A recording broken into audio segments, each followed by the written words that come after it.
Yo, welcome to the zone, the fantasy throne. All world vibes where the stats get shown. Play the wrong gurus dropping gems on the mic. Lineups get tight, every pick sounding right. From Sundays to Mondays, we making it clear. Trade talk with the grab strategies severe. Deep dives absurd like a Hail Mary spree. All world fantasy where legends agree. Defenses stacking, the points adding weight. Hosts dropping heat, don't you dare show up late. Dynasty dreams or a DFS glance. This your winning ticket, give your lineup a chance. All world fantasy, we break it down raw. Draft board champs with a playbook to all. High game dishes, the knowledge too deep. From sweepers to stars, we make your team elite. Yo, welcome in to another episode on All's World Fantasy Football. Hey, give you all the information, everything I have caught up to, learned, heard, researched, just trying to reach out to the fantasy football community. Once again, it's another episode here on All World's Fantasy Football. Joining me today on this episode is, again, the champ of the best league in the world. The best fucking league in the world, hands down. This is champ two-time, Coach Rick. Welcome again, and Rick, tell the people how you feeling. What up? A lot of stuff going on in the draft board, man. A lot of teams shaking up. Let's talk about it. Let's be about it. All right, Coach. I appreciate you joining me today, bro. This is a episode surrounding around the first round of the NFL draft. Rookies starts the season off slow most times. But it is huge to kind of know some type of information with these first round, second round, third round rookies, especially the first round. Let's talk about it. So, like I said, this episode, we could just be going over the first round, the implications, how those certain players that got drafted to those specific teams, how they go playing out. And this year's draft, we had 8. We had 10 players that's fantasy value heading to the 25-26 season. So we could just be going over that episode today. Like I said again, joining me is the two-time champ in the last man standing league, Coach Rick. Tell the people what you got planned to do in the upcoming season. I think my fantasy board changed up a little bit with some of the rookies coming in. That's something I like. So I think it moves players around a lot, actually, in my board anyway. Okay. All right. So let's see if I can change some of those rankings that you have right now based off the little research that I have, digged up. But again, I noticed 80% of y'all that listen, join in, give me a like, comment. Y'all not subscribed, so please take your time. We got to get that up, man. Y'all got to start subscribing and listen and volunteer and subscribe, man. We need the subscriptions. Yeah, well, Coach Champ two-time said it best, man. Listen, I'm just doing this I love it. So, like I said again, it'll take but a couple of seconds to hit that subscribe button, hit the thumbs up. Hey, and if you got extra time, you can always join in. All is welcome. Long as you love fantasy football, long as you love talking trash, long as you love being competitive, long as you love watching the game in the NFL. Hey, always welcome. Absolutely. It's nice to get different perspectives on certain rankings and certain players. It's always welcome. So we would love for other people to join as well. Yes, man. Like I said again, he said it best, man. He's the champ. I appreciate any and everybody that just love as much as me. So I take on all comments, constructive criticisms, tips. Anything, man. I'm an open ear. I would love to just negotiate or talk about the NFL game as a whole. So I appreciate everybody that listen, tune in. But like I said again, just take a couple more seconds to hit that subscribe button, thumbs up. But again, we're gonna start this off. The first pick in the NFL draft this year, the 25 draft, was Cameron Ward, the quarterback. He got drafted by Tennessee. And again, I don't know too much. I haven't seen most of these players myself. Like I can't give you like that honest assessment from my train of thought, but just me watching the draft coverage, and doing a little research. Just what I got out of it. But yeah, Cam Roy got drafted number 1 overall, quarterback. He got drafted by Tennessee Titans. Some people say he's Patrick Mahomes like coming out of college. Good on. He's very good at reading the pre-snap. Recognize holes in coverage. Has a quick release. Alters trajectory and touch for tight window throws. Me personally, like I said again, I haven't seen him, but I just feel like what I have got and what I have, like I said again, did a little research on it, watching the draft coverage. I think he's like Steve McNair. I wouldn't say Patrick Mahomes. I would say Steve McNair, kind of big body, athletic. He's not going to wow you with so much speed, but it's just enough to extend the play. What you think, Rick? I agree with that. I like Ward being the first pick. I think it was definitely needed to fill quarterback position for the Titans. I do think he's missing some key players to show what he really can do, but I think it definitely is an upgrade over Levis. If they choose to start him this year or not, who knows? But I think it's an upgrade. I like it. Hey, I got 2 questions for you, because this is something I wanted to ask. Like, this is why I like having people on, and like I said again, I appreciate you taking your time out to join the episode. I got 2 questions about the system and the weapons, because you brought up the weapons. What you think about Ridley going into the season by having what you feel an upgrade over Levis? I think it improves, especially in the long ball. Levis was up and down. He really didn't show any progression last year that I felt like anyway. And I think Cam brings that to him. I think, really didn't have a solid season still, but I think he has an even better season with somebody who can get him the ball. Man, shit, bro. He is an upgrade over Levis. I can admit to that.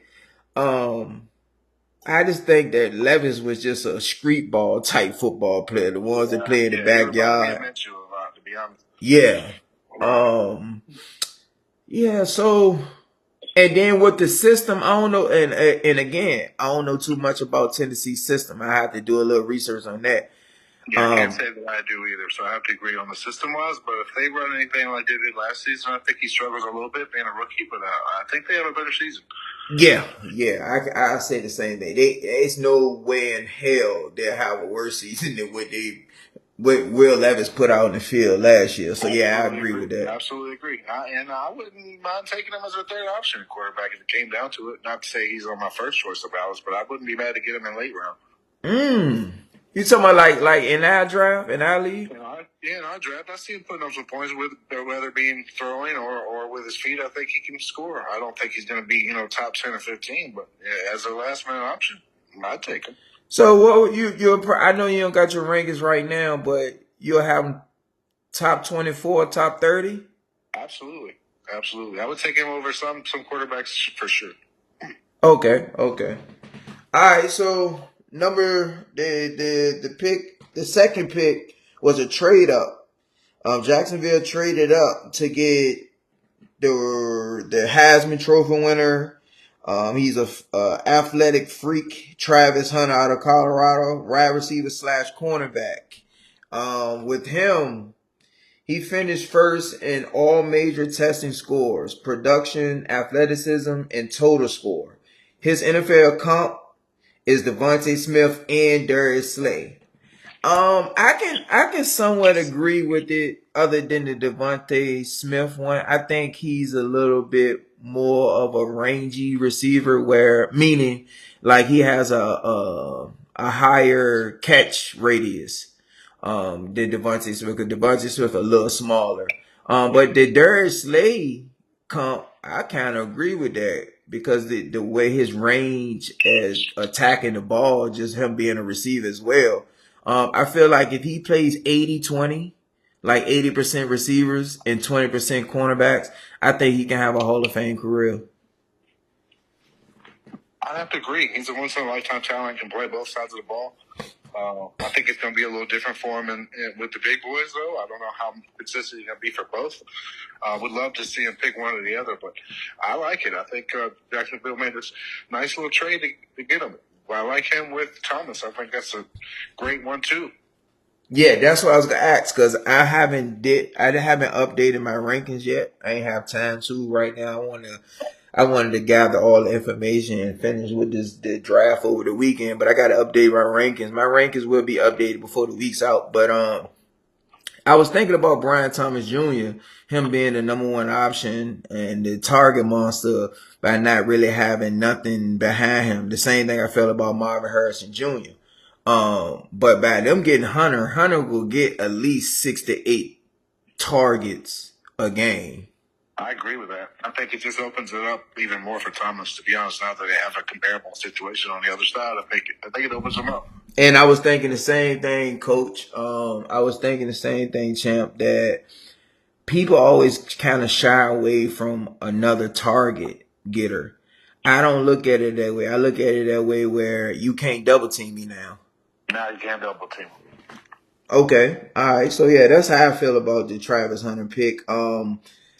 I like the pick because he's, like you say, he's once in a generational type talent. So I like that pick for Jacksonville. I wouldn't have traded up to get him, but I can't believe the Browns made that. I think they fumbled the rock on the whole draft. Thank you. I do not like, other than Shedeur Sanders in the fifth, I do not like that draft. Got lucky with that Yes, so I do not. I do not like that draft, Coach. I do not like it, bro. They fumbled the bag big time. I'm cool with them. You say they traded back, so I'm cool with them picking up a future first. But I don't like the Mason Graham one. Nope, I don't either. And to think that they could have had Sanders and Hunter on the same squad if they played the cards right and just fumbled the rock, really. Thank you for bringing that up. Why not when he kept slipping, right? Why not draft him? Yeah, absolutely. Damn, I agree with that, bro. I was thinking about that. I was like, bro, you could have had Hunter. And you could have had this quarterback in later rounds. So you didn't have to instantly brought your team to playoff contention. I feel like maybe not the first year, but the second year they're definitely playoff bound with that squad, Robert. Damn, bro. You right, bro. You was only the second person that said that. Cause like I said the same. I said they fumbled that, bro. I feel like a lot of teams really fumbled Sanders, to be honest. There's going to be a lot of teams that wish they picked him up. I do feel like he's going to improve with what he is. Maybe, mature a little bit without the outside shit. I think he's going to be a solid player. I think the team that could regret it the most is the Saints. I 100% agree. The Saints, that's another one that fumbled the bag. I don't know what the hell they're thinking, but that's not in this round. But yet that they blew it. Oh, and the other champ in our league, Showtime, he said, you a Cowboys fan too. He would have traded Dak for a first, or if not a first, 2 seconds, and drafted Shedeur Sanders. I wouldn't like Sanders for the Cowboys just because it's too much out. It's too much locker room shit for Dallas. Is already a shit show as it is now. I think this just adds more stuff. Right. And with the head coaching situation on Theon trying to come into, I think it's just a lot for the Cowboys to take on at the moment. And if we got him in the fifth, I wouldn't even have been mad. But no, but you got a point though. We don't need no more distraction. We don't need him. The Cowboys, that's one of the main reasons why they are not succeeding past the expectations coming into the season, because there's too many off the field. People are trying to be better than they actually put out on the field. Agreed. And we can't stay healthy for nothing. We get a lot of injuries, man. And I hate that. I'm not the biggest fan of Dax, but I feel like he has another year to try to prove himself a little bit. But do as Cowboys fan, do Cowboys fan notice that the last 3 out of the last 4 years he been injured? Been injured, and you can't really talk shit about somebody who's sitting on the sideline because you don't know what he could or can't do. But what was he doing before he went out of there? Yeah. Cowboys was looking good though. To me, I thought. So forget fantasy football right now. What would you rank Dak, not in the NFL, but just in the NFC? NFC or just fantasy wise in general. To me, and then I'm partial because I'm a Cowboys fan, but I still got Dak's top 10. It's hard to take him out of there. When he's in there, he puts up great numbers, and you can't really argue that. I have In to. my book, I got him coming on, somewhere around 10, maybe a little less, a little further than that, but not far off. I'd take him as the second quarterback for sure. Yes. He would Yes. be my first option. Yes. Sure. Yes. But he would definitely be fine sitting there with a second option, even a third if I got lucky enough to grab him for a third option. I'd take him in a heartbeat. I feel like Dak will be a really good to great second quarterback and an awesome third quarterback. Absolutely steal for a third quarterback. Yeah. Okay. All right. So let's get back to it though, man. It's just man, me being Cowboys fan at heart, but I just can't root for them, man, no more, cheer from them no more because every year it seems like the draft, like I said again, the draft was solid, foundational, nice little core pieces. It's just the main targets, the main positions in need. We didn't go heavy and hard on the draft capital with them. No, I agree with that. We didn't go as hard as we could have on the offensive side of things, but we did get a running back who I like, was one of the fastest in the combine. And I do like the receivers from Oregon. I think he's solid too. If he can get him the ball, I think he's another lamb in my book. Okay. All right, so let's get back to the first round. All right, so we got the Las Vegas Raiders selected Anshawn Gentry, both of our boys, running back out of Boise State, the 6th pick in the first round. He's 5'8", 211. His NFL comp is LT. And for those young pups, that's young pucks in the game. That's LaDainian Tomlinson, running back, Hall of Famer, that played for the Chargers.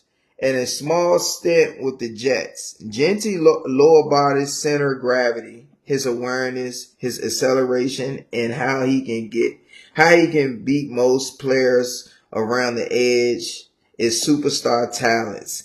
I feel like the comp for LT is not giving him his just due. I think his comp is Bijan Robinson. I like a Bijan comparison. I wouldn't be scared to say he's a bigger Chris Johnson. Honestly, I love Gentry. I think that's a great pick for the Raiders. I think he's an instant starter. I got him being in the top 10 running backs for me to draft. And even though he's a rookie, I want him on my team either way. Okay, and I got with the running backs, I got a stat for you. I just dug up before the episode. Over the last 10 years, there's been 13 running backs drafted in the first round. 11 of those 13 running backs average 15.5 touches per game. So that tells you right now the draft capital matters, bro. Absolutely matters. And I think they use him as a Jacob scenario. I think they run the shit out of him with that offensive line. I think he's in good shape. I want him on my team. I carry a lot of running backs, but I would love for him to slide down and get him at a good pick. Well, I'm going to go ahead. I won't go tell the coaches in the league on the episode all my tricks, but I can't hold it in, man. I can't either. The running backs, the rookie running backs in this draft and who they got drafted to. Like there's specific teams they got drafted to this year. I will actually wait on running backs and draft those rookies late. It definitely could put you in a good position without having to spend the capital for more important players. The only thing we gotta keep in mind is they are rookie running backs or rookies in general. They not going to see the playing field at a huge snap rate. So we have to be patient and don't give up on them too early. That's right, and that's where a good coach comes in because he'll know certain players deserve certain situations, and you know who to play and don't. That's why you got to keep over fantasy. I do see him getting the ball, just like you say, 15 times a game. I wouldn't be far fetched to say it's even more than that, depending on how the season goes with them. But I think the Raiders are starting to look really nice and solid as far as offensive. I'm calling it now. Alshon Gentry going to average 22 to 24 touches a game, and 16 to 18 will be carries, and the other 2 to 4 will be receptions because Geno do not mind throwing it, checking that thing down. Does not. And he's got a better line than what he did in Seattle. Yes. So I can see that being even more. Him and Brock Bowers are going to be main targets over there, and I like it on offense. I usually shy away from Raiders players, but this season I can't say that. I like Geno for my third quarterback and Jacoby Myers for my fourth receiver. I could see it. Myers don't drop shit, and Bowers is right there in the red zone, and now you got Gentry right there running the ball. I like it. A Raiders fan, I'd be excited. All right, okay. All right, so the next pick in the first round was the 8th pick. That was owned by Carolina Panthers. That was Tack McKinnon. I know you wanted him as a Cowboys fan. I wanted him bad. I ain't gonna lie with you. I wanted him bad. I'm gonna still be a fan even in Carolina. I think he's gonna show up and be real nice over there in Carolina. All right, so with Tack McKinnon, I draft. He got drafted by the Panthers. Got a big body wide receiver with exceptional hands, eye coordination, and athleticism. With his 6'4" 219 frame, NFL comp was Drake London and Mike Evans. I would say that's a good comp. Absolutely a good comp. I like the Evans scenario. Even more, he's tall, he's lanky, he can catch. He's got good route running from what I've seen. I like it. So question, when Cowboys was picking at 12, right?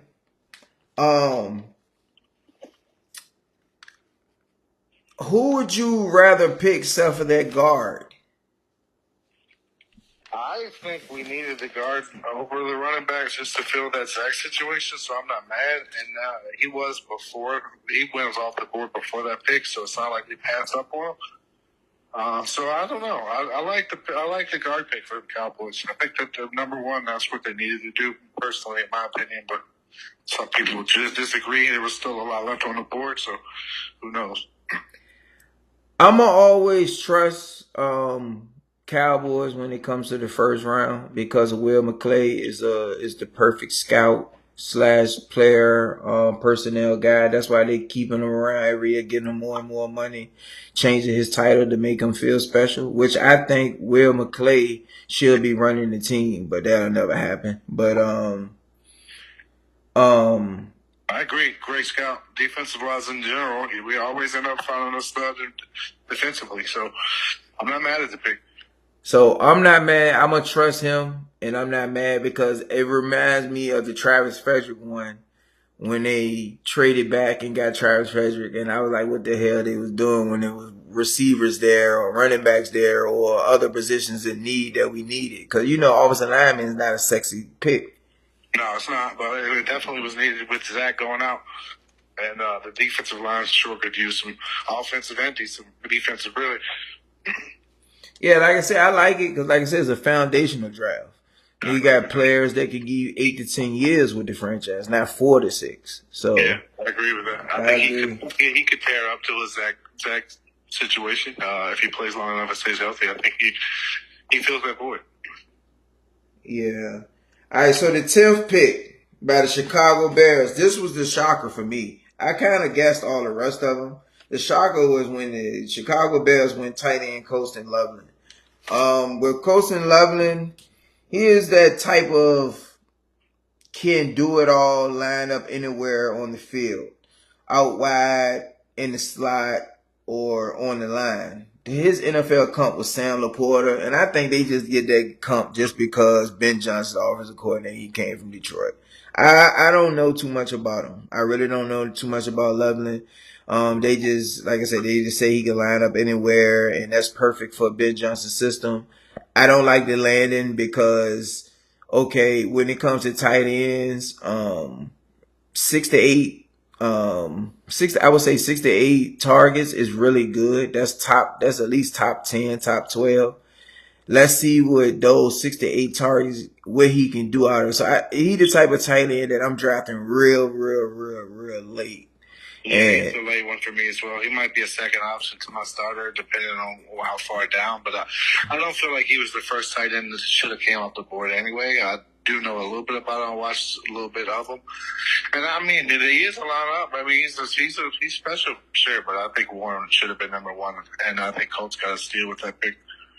Okay. All right. So yeah, I don't have too much on him. I just feel like when it comes to the fantasy impact, I can't put him in my top 10, top 12 right now until I see it. Yeah, until he got one of those got to prove to see. But I could see that being beneficial for Caleb. He did definitely upgrade in tight end either way. So Caleb continues to try to progress to a quarterback that they drafted him for. I could see it being a good move for the Bears. But why everybody keep forgetting about Cole Kmet? I don't know. They seem to give up on Kmet early. It was not the second season I've seen that they bring somebody in. But I don't know. That's a great point. Yeah, that's crazy, man. But I guess certain teams. He's faster than Kmet, so maybe the speed's an issue. Maybe he needs to get open faster. That's the only thing I can think of. Okay. All right, with the 14th pick, that's when the Colts got your boy Tyler Warren, the tight end out of Penn State. I think that was a steal. I think they did great with that pick, and they got Cox to train him. So I like it. With Tyler Warren, I think he is the best tight end in this draft and top 10 overall in the NFL. I completely agree with that. He's definitely in my top 10 to pick it up. Depending on who that quarterback is over there, really falls on that. All right, but he is going to the Colts. Don't like that fit at all, bro. I think some teams passed up on him. I do like the player. The system in the Colts is a little shaky. I think they run first before anything. I don't know if that changes this year or not with the system. It was working out for the last part of the season. Taylor was scoring pretty good fantasy-wise, but I'm with you. I don't know. The system does seem kind of shaky. Yeah, it is. It's maybe because they really haven't had a tight end like Warren is why they don't do anything with it. I mean, Cox was good, but he wasn't even a tight end naturally. So, it's hard. Maybe the format changes now. They got a catchable fast receiver tight end. I don't know. So some like what Raiders did last year with Bowers. Yeah, I think so. If that's the case, then I would prefer Daniel Jones starting. I think Jones is going to be starting before the end of the season. How long that takes, I can't say. And that's nothing against Richardson, but he's really inaccurate as far as I see. And I see Jones coming in and getting a new situation up under his belt with the Colts. All right. Okay. So, but at 19 in the draft, I think this was it was the Tampa Bay Buccaneers. They drafted wide receiver Emike Egbuka. Like I said, they got a great receiving core already, and that just improves Baker Mayfield's situation. I'd be happy if I had Baker on my team right now. I don't even lie. So you said you gonna make a trade for? I would not be opposed to making a trade, Antonio. Talk to your boy. Hey, I'm listening. Let's say that. Okay. Oh, cause the audience don't know. Coach Ralph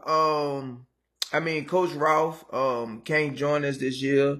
He has some family issues. We wish him the best, wish his family the best. So Coach Antonio is coming in. He say he got some experience in fantasy football, mainly the standard league. I try to warn him, Coach Rick, that 2 quarterback league is way different, but he said he don't have no problem. So yeah, I try to give him a little point of my take too when he joined, just so he could have something to think about. Being that this is a wild situation in league, it's not like no other. It's different. That's what makes it the best, though. And just give him some pointers just so he can come in the season and try to start off and have a solid season. Because it's no rookie. The only rookie coach that came in our league that had a somewhat successful season was Coach Sean his rookie year. But what happened to him in the first round of the playoff? Yeah, it was terrible. Yeah, he got smacked by that All World, aka Buki. I think my rookie season, I finished third, so I mean, I came in the season No, pretty no, no. solid. I don't count you. I don't count you because you the core. Yeah.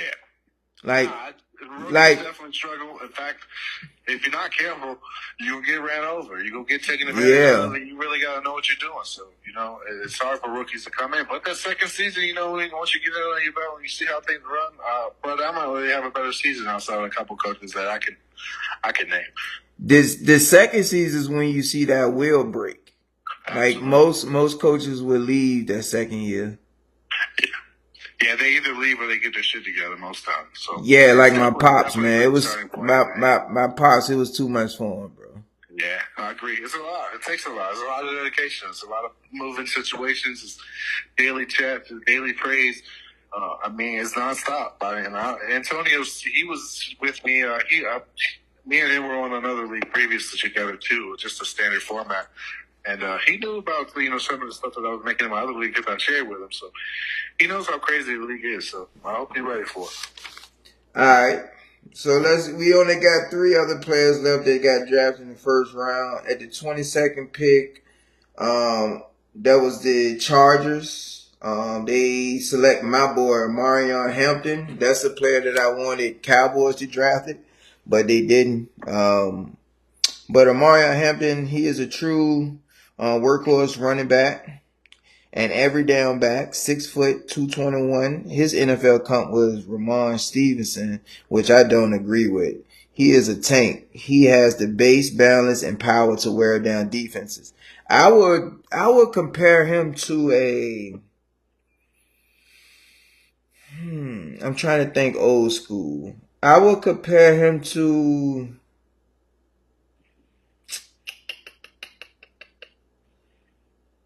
a combination of Le'Veon Bell and Priest Holmes. I would have to agree. That's right around my comparison. If that was me, I would say like a Jamal Anderson or a it just slipped my mind. Like a Ray Rice type scenario. Okay. He's got some size to him. He got a little bit of speed. He can catch the ball. It's a check down scenario. I like the pick. Yo, I like that Ray Rice comp. That was a good pump, bro. Yeah, a lot of people forget about Ray Rice after he had that off the field altercation. Yeah, he's messing with them gals. They'll tear you up. But yeah, he was solid beforehand. I wish he made it back. To be honest, I won a couple leagues with Ray Rice. So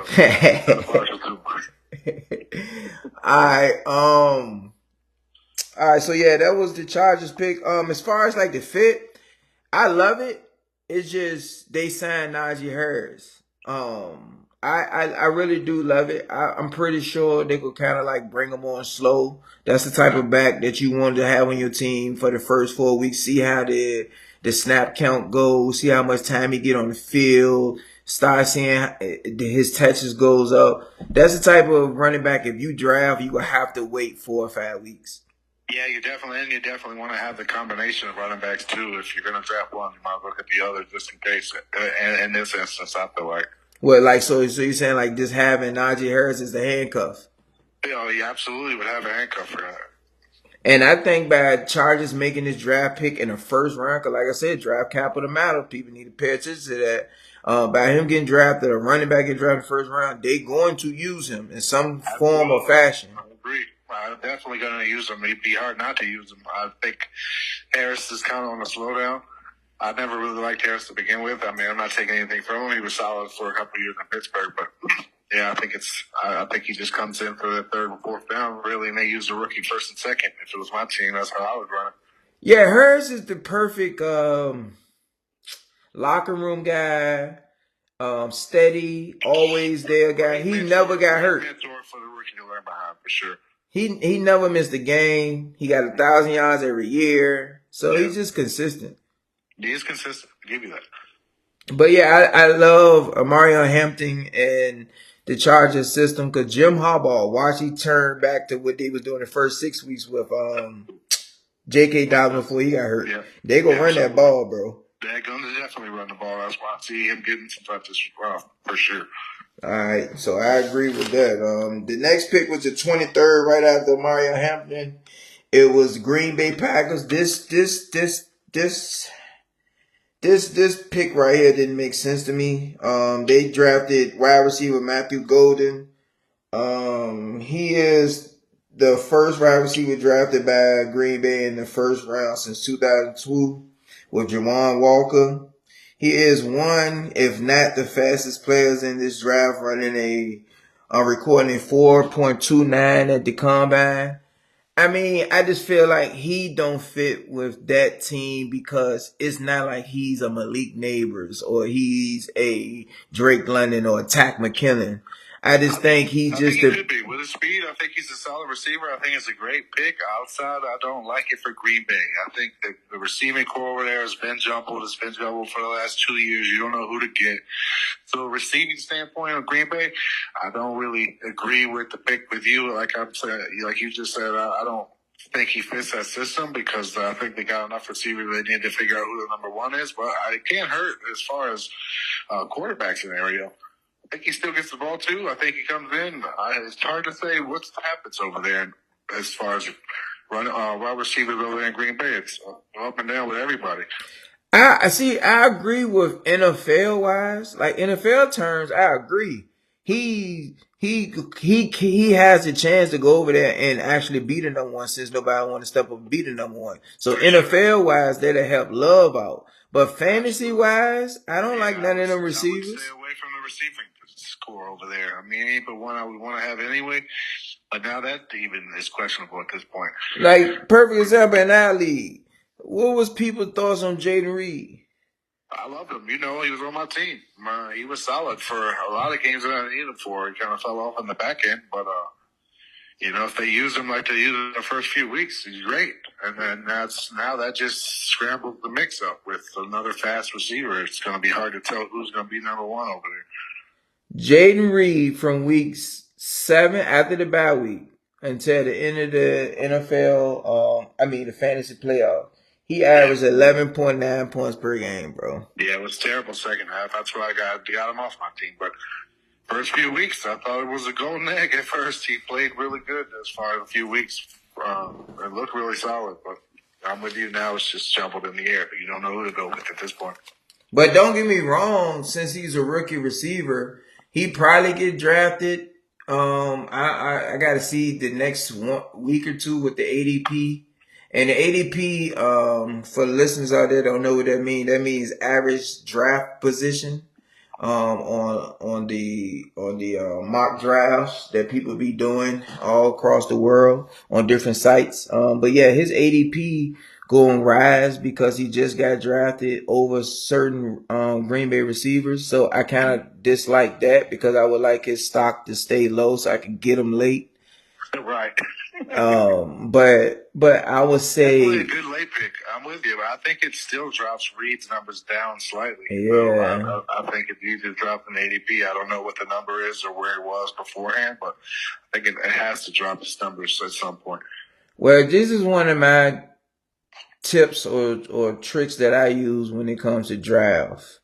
I'm talking about just drafting, period. I stay away from if it's a tiebreaker, I look at system and I look at is that offense gonna put up points? Whichever offense put up the most points, that's my tiebreaker. And then I stay away from just teams that got bad O lines or bad quarterback play. But in this situation, man, I like I said, Love. I would say Love would be. I would move him up a little bit to what I got him now. I agree with that. I like Love. I still liked him last year. I like him again this year too. Hopefully, he falls on my team. Maybe not. Who knows? I'd like to get him. I like the offensive wise. I think they still put up numbers, regardless of who that receiver is. Somebody's going to catch the ball. Love's still going to have some solid numbers most weeks. Yeah, I'm out on Love. Like I said, I'm moving him up, but I'm out as far as like I got him at. Oh shit! I think I got him at. Let me look up real quick. I got Love right now at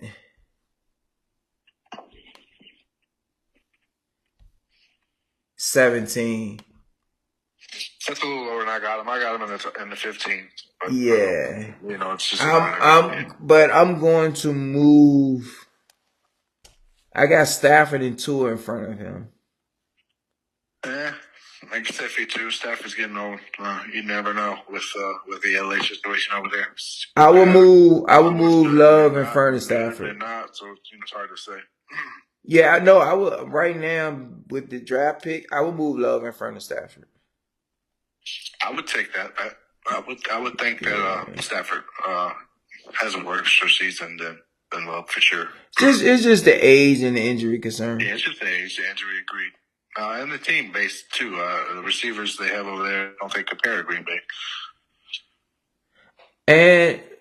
And I don't like the Tua one too. His injury concern. Absolutely, but they did draft a quarterback, so that's not too bad. At least they could have a good backup for a couple of years. He could definitely be a starting quarterback for sure. All right. Okay. All right. So the last first round pick that has any type of fantasy implications is at the 25th. The Giants traded back up, which I think was a good idea for real, honestly, because you got to have a quarterback.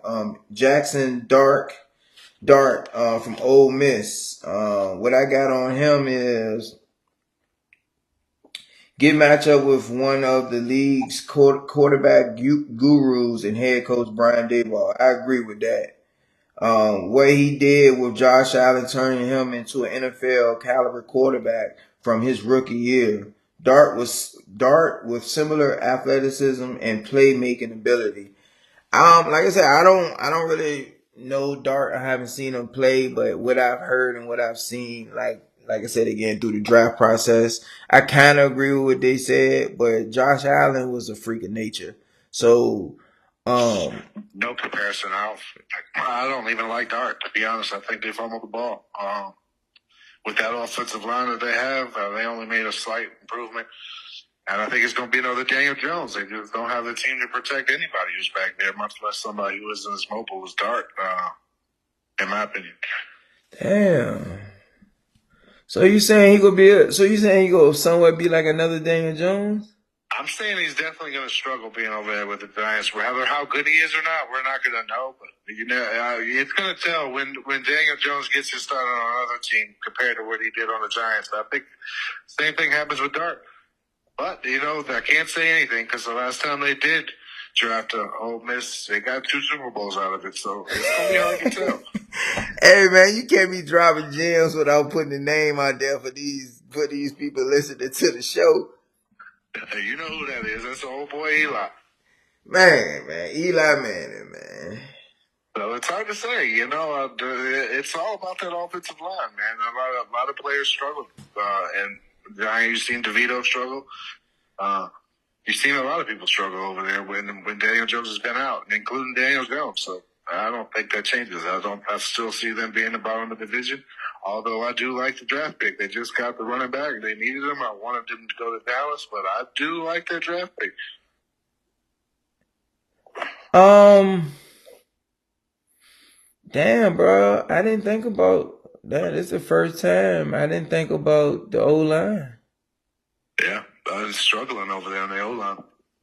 And then now the quarterback scenario is still up in the air too, because now I don't think he's an instant starter. Now you got to compete with Russ and Jameson, and if I were them two, I'd be mad as a motherfucker if it was me. Because now it's just up in the air. They got four quarterbacks. Who the hell's going to throw the ball? Are they going to keep rotating? I don't think that's good for any one of them. So I agree with Coach Rob. If I was the Giants, he a Giants fan, he said he would have traded back. I would have traded back too. I'm with him. He's right. And not only that, they could have had Sanders. That still baffles my mind how they picked Dart over Sanders. That just don't make no sense to me. Hey, and what make it worse, he could have had Sanders in the second, the third, the fourth. They could have been at him.